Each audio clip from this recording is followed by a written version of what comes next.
If any of you have watched the ridiculous goings-on down in Washington in the last 7 or 8 hours, it just is head-shaking.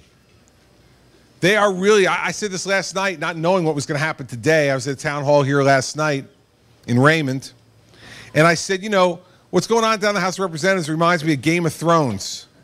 You know, and all these people down there just trying to hustle for who's going to get what position, and they think that's what really matters. And I said last night in Raymond, people don't care who the Speaker of the House is.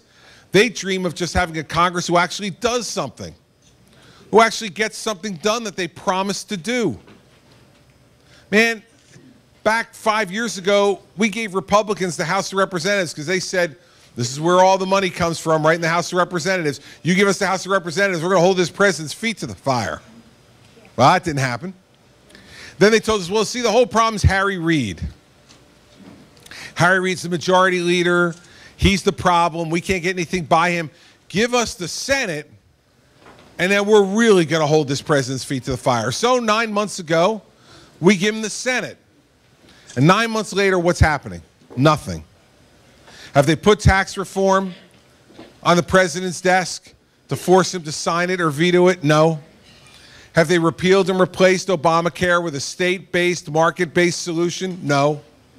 Have they defunded Planned Parenthood and put it on the president's desk? No. They haven't done any of the things they promised us they would do. And now, the guy who was going to be Speaker isn't running for Speaker anymore. And in fact, they don't even know who's going to be the Speaker. And you know what? Someone asked me about that today. You know what I said? I don't care. I don't care who the Speaker is going to be. I just pray that whoever it's going to be will finally have some guts and move this Congress in the direction it needs to move. We need to put things on the president's desk and force him to sign them or veto them, because then you're going to know who the real obstructionist is in Washington. When he vetoes them, then you're going to know what a Republican presidency would look like versus this presidency. But I'm as fed up as you are with this Congress. I worked for a lot of these guys.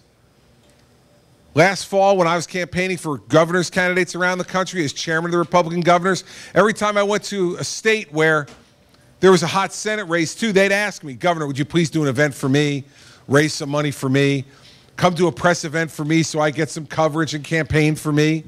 And I did for Republicans all over the country. And you know what?